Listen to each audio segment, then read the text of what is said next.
Hello students, कैसे हैं आप सभी लोग। उम्मीद है आप सभी लोग अच्छे होंगे। तो आज का हमारा टॉपिक सेल चैप्टर के आगे हम लोग बढ़ते हैं और आज हम सभी लोग बात करेंगे डिमोन्स्ट्रेट ऑस्मोसिस इन सेल्स के बारे में। जब कभी हम किसी भी प्लांट सेल या एनिमल सेल्स को अगर किसी भी डिफरेंट टाइप के कंसंट्रेशन वाले सॉल्यूशन के अंदर हम उसे प्लेस करेंगे तो ऑस्मोसिस की गतिविधियों के आधार पर उस सेल्स के अंदर के साइज और शेप में कुछ ना कुछ चेंजेस होंगे। उनकी क्या प्रक्रिया होने वाली है उसके बारे में आज हम सभी लोग बात करेंगे।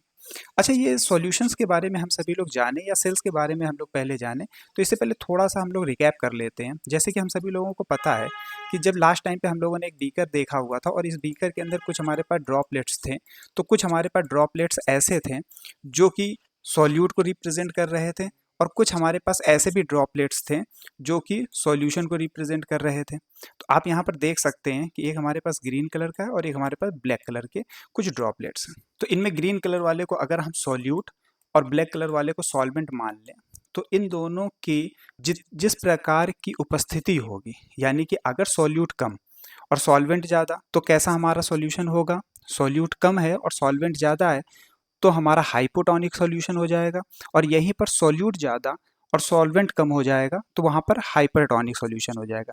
ये बातें हम लोगों ने लास्ट क्लास में देख ली थी।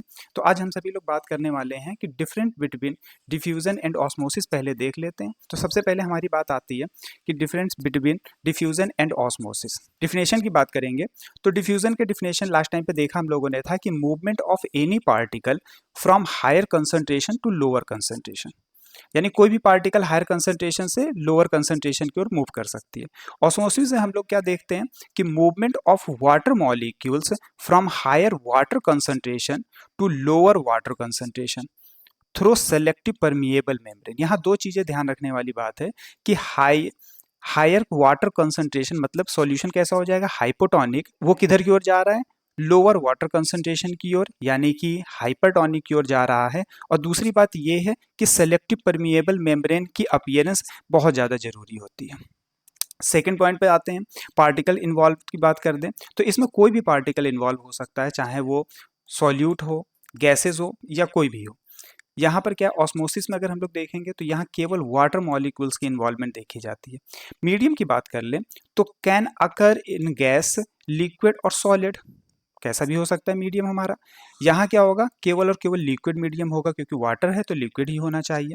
मेम्ब्रेन की बात कर ले तो डज नॉट रिक्वायर्ड मेम्ब्रेन, किसी प्रकार की कोई भी मेम्ब्रेन की जरूरत नहीं होती है। यहाँ सेलेक्टिव परमिएबल मेम्ब्रेन की जरूरत होती है। डायरेक्शन की बात कर ले तो from higher concentration to lower concentration, मतलब हाइपरटोनिक से हाइपोटोनिक की ओर ही मूवमेंट हो सकता है। लेकिन ऑस्मोसिस में अगर देखेंगे तो हायर वाटर कंसंट्रेशन से लोअर वाटर कंसंट्रेशन की ओर, यानी हाइपोटोनिक से हाइपरटोनिक की ओर मूवमेंट होता है वाटर का। एग्जाम्पल अगर देख लेते हैं, smell of perfume spreading in air और absorption of water by resin. चलिए अब हम सभी लोग अपने मेन टॉपिक पे आते हैं कि अगर हम किसी भी प्लांट सेल्स को, सबसे पहले प्लांट सेल देख लेते हैं कि सबसे पहले प्लांट सेल को अगर हम किसी सॉल्यूशन में डालेंगे तो वहां पर क्या होता है। तो सबसे पहला हमने सॉल्यूशन लिया हाइपरटोनिक सॉल्यूशन। कंडीशन क्या होगी यहाँ पर कि अगर हम किसी भी हाइपरटोनिक सॉल्यूशन के अंदर अगर हमने सेल्स को रख दिया तो क्या होगा, outside solution has less water, बाहर का सॉल्यूशन क्या है जिसमें पानी कम है, यानी कि हाइपरटोनिक सॉल्यूशन के अंदर हम किसी सेल्स को रखने जा रहे हैं तो क्या होगा कि water moves out of the cells. Condition क्या बनेगी, प्लाज्मोलाइज्ड, यानी कि जो सेल्स होगा वो प्लाज्मोलाइज्ड हो जाएगा, वो सिकुड़ जाएगा, सिंक कर जाएगा। इसी तरीके से अगर हम सभी लोग आइसोटोनिक सॉल्यूशन की बात कर ले, आइसोटोनिक क्या होगा, यानी कि आउटर साइड का सॉल्यूशन और इनर सेल के इनर साइड का सॉल्यूशन दोनों के दोनों कैसे होंगे, इक्वल होंगे, तभी तो आइसो होगा। तो इसमें किसी प्रकार को कोई भी वाटर का मूवमेंट नहीं होने वाला है। लास्ट में हम देखेंगे हाइपोटोनिक सॉल्यूशन। हाइपोटोनिक सॉल्यूशन में क्या कंडीशन है कि बाहर की ओर जो होगा वो वाटर मॉलिक्यूल्स बहुत ज़्यादा होंगे, यानी कि बाहर की कंडीशन कैसी होगी, हाइपोटोनिक होगी, और अंदर की ओर क्या हो जाएगा, हाइपरटोनिक हो जाएगा। तो क्या होगा कि water moves into the cells, cell become turgid, ठीक है, यानी कि बाहर साइड से जो वाटर होगा वो अंदर की ओर बहुत अधिक तेजी के साथ अंदर की ओर आएगा और सेल्स क्या हो जाएंगे, टर्जिड अवस्था में आ जाएंगे, यानी कि एक बहुत ही ज़्यादा प्रेशराइज सेल्स हो जाएंगे हमारे, जो वॉल पे बहुत ज़्यादा प्रेशर जनरेट कर रहे होंगे। अच्छा, सेकंड केस में हम लोग आते हैं एनिमल सेल्स को अगर हम लोग देखते हैं, यहाँ पे भी वही सिचुएशन होगी। क्या होगा भाई, हाइपरटोनिक सॉल्यूशन लेंगे तो हाइपरटोनिक सॉल्यूशन मतलब outside solution has less water, बाहर वाला क्या होगा, हाइपरटोनिक है तो पानी कम होगा। ऐसी कंडीशन में अगर हम सेल्स को अगर उसमें रख देते हैं तो क्या होगा कि वाटर मूव्स आउटसाइड, बाहर सारा वाटर चला जाएगा और सेल्स क्या हो जाएंगे, श्रिंक कर जाएंगे। इसी तरीके से आइसोटोनिक सॉल्यूशन में यानी कि आउटर साइड का मीडियम या अंदर साइड वाला मीडियम, दोनों के दोनों मीडियम इक्वल रहेंगे, तो यहाँ पे किसी प्रकार का कोई भी वाटर का मूवमेंट होगा नहीं और सेल्स हमारे उसी नॉर्मल कंडीशन में ही बने रहेंगे।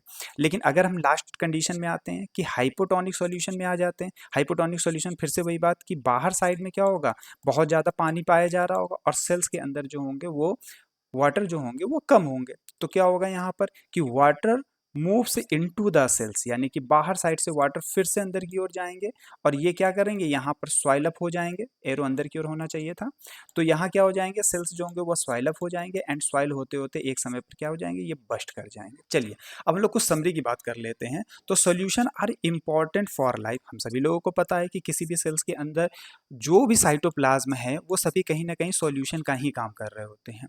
Substance move in and out of cells by diffusion and osmosis. कोई भी सब्सटेंसेस होगा वो या तो बाहर जा रहा होगा या अंदर आ रहा होगा, और ये होने की जो प्रक्रिया है या तो ऑस्मोसिस होगी या फिर डिफ्यूजन होगी। जैसा कि हम लोगों ने यहाँ पर देखा कि कोई भी पार्टिकल अगर इधर उधर जा रहा है तो ये हमारा डिफ्यूजन को परफॉर्म करेगा, बट केवल और केवल वाटर मॉलिक्यूल्स अगर इधर से उधर जा रहा है तो ये केवल और केवल क्या करेगा, ऑस्मोसिस को रिप्रेजेंट करेगा। तो osmosis play a vital role in maintaining cell balance and transportation in organism.